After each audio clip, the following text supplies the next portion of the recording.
you very much. Ladies and gentlemen, it's now time for our final talk of the day before we head through for our closing cocktail. Let's welcome him straight to the stage to talk about openness as policy, as strategy, as philosophy, Europe's digital weapon of choice. Let's welcome Yann Lechelle, co-founder and CEO of Probabl. Round of applause.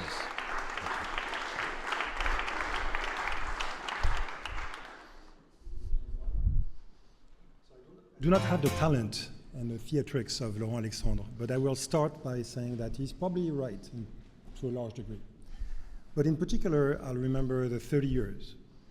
30 years is possibly what it will take for us to catch up, or perhaps to create a big tech, $1 trillion company, because we are behind in so many ways. Now, we are quite impatient because right now, things are happening in a way that are very uncomfortable. But we need the time for technology to go through the waves. We need the time for VC funds that last 10 years to go through generations of funds, generate entrepreneurs that are millionaires, then billionaires, that transfer their knowledge to the next generation. The US has been doing this for 100 years. Silicon Valley was invented as a term exactly when I was born in 1971. So that's been a while, right? 50 plus years. The French ecosystem has been pretty successful, we should say, over the past 2 decades. That's only 2 decades. So we are 30 years behind by playing the US playbook. So it might take some time. And I would say, and I would argue, and I'm looking at VCs in the room, VCs are actually playing the playbook from Silicon Valley. But for the time being, they are creating assets that are being consolidated in the US, which adds to our misery, right? Because if the measure is exit, who's buying? So that's, of course, something that we need to keep on doing, but also connect supply and demand. So we had a meeting with the industry talking about the Eurostack. What is it that we define as the Eurostack? Which is all the things that we need to be somewhat part of the game, to be somewhat sovereign in a sense. The thing is, we have a binary approach to this. We should be thinking in terms of the dynamicity. So once again, Laurent Alexandre talked about reversing the flow. We might be right now at the very precise moment where the flow is being reversed. So at least we are no longer sinking as rapidly as before. The question is market share. How much market share do we generate with regards to the things that we need to operate society digitally? So there is this momentum by playing the US playbook, and there is possibly tools that we can leverage to do differently, to catch up. Now I'm going to use another analogy. Europe right now is not dissimilar to Africa, pre-adoption of mobile technology. Why? Because Africa did not invest in infrastructure for decades. So they were late to the game, and to catch up, they adopted mobile technology. So they saved the cycle. So of course, Europe doesn't have a telecom industry problem. We're there. But we did not invest in the cloud. Therefore, we are in a 30-year gap. How do we catch up? So a glimpse of hope. And what I'm going to talk about today is very counterintuitive. In fact, some people say esoteric. So when I talk to politicians, I tell them about open source and the virtues of open source. And they say, whoa, it is esoteric. What's the business model? It's free. How can we build something on free, right? Well, it turns out that possibly the highest form of sovereignty is knowledge. And knowledge is precisely what defines Europe several hundred years ago, right? Enlightenment, Renaissance, less dogma, more science. And this is how we distributed knowledge through the press, right? Printed material that people could acquire and then make a better society for themselves on the basis of less dogma. So I would argue, and that's a conversation we can have another day, but everything as a service, especially come from big tech, is dogma. And the reverse of that is ownership of technology. Now, we don't have that luxury today. We have talent, that's a good thing. But again, part of the dynamic is to create the condition for autonomy on the stack, right? It comes from the cloud, from the components actually, even the microchips first, the cloud, and then of course the application layer at the very top. Now, openness, why do I use this term? Because when I talk to politicians, they say open source is esoteric. We don't understand it. Okay, let's go back to the continuum and the first element of openness. Open science. Open science actually transforms raw knowledge into actionable knowledge that we can transform into technology. You're probably familiar with open data. Open data is a common data set that we can leverage to build algorithms and then to create a software application. Open source, it's the actual code that runs on the machines and generates compute, of course, but generates also application and possibilities. On top of that, you have open models. Some of you have heard of open source models, right? Open weights. Facebook is lying about it, for sure, but it's still open in some ways, right? So open weights is the ability to have LLMs that are easily accessible for people to experiment with and to rebuild in some ways.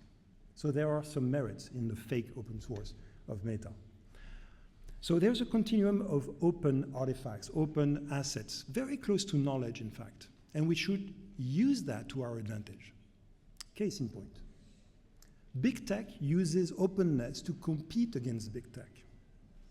Typically, AWS was built on top of Linux. Why? Because Amazon was paying too much money to Sun Microsystems and was going to go bankrupt. So they used an open source technology to build a cheaper cloud for themselves. And then they had spare capacity, so they created Amazon Web Services. Microsoft was really upset. They were going to lose this one. So they put $8 billion on the table, and they tried with Windows NT. That didn't work well. Windows NT was their own version, closed source of an operating system. Guess what they did? They adopted Linux. Steve Ballmer in 2005 said Linux was cancer.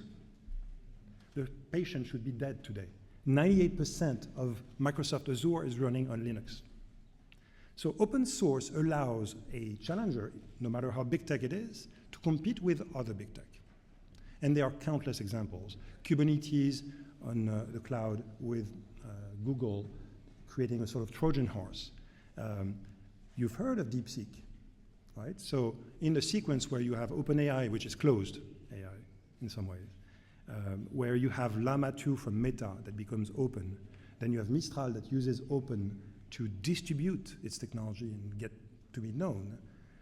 Finally, you end up with DeepSeek in China that is open, created cheaper, and everyone actually can observe the recipe.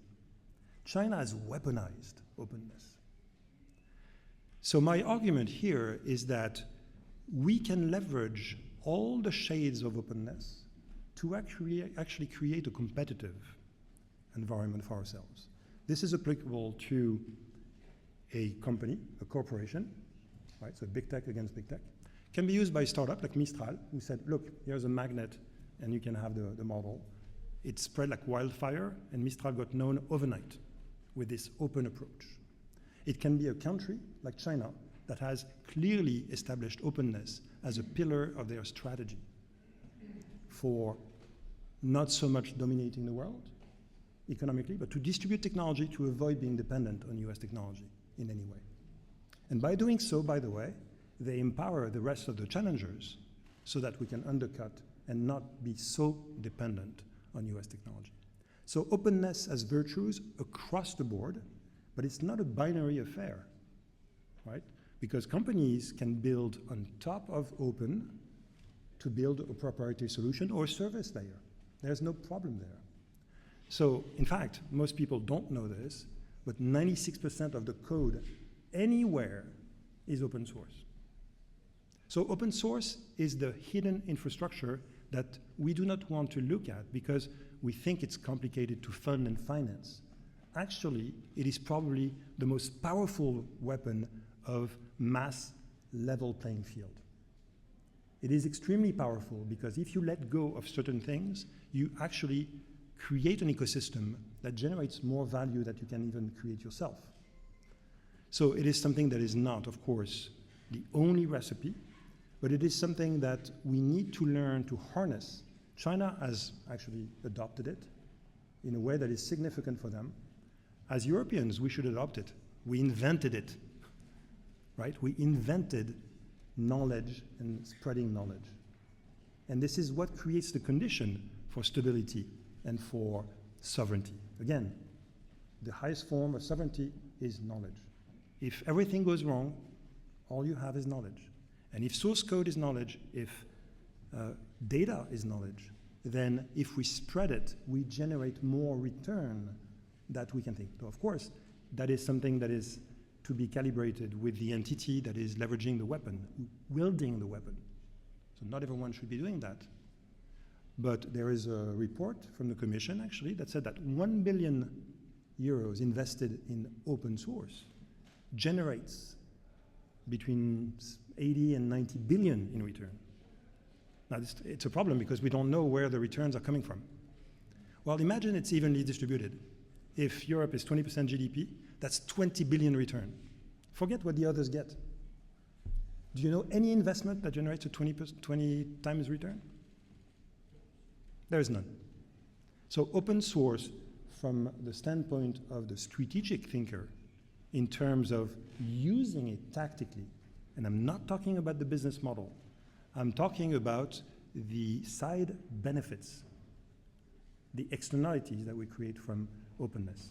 So again, my takeaway here for you is there is a continuum of openness where it has a lot of virtues. We can use it as individuals, we can use it as companies, we can use it as nations.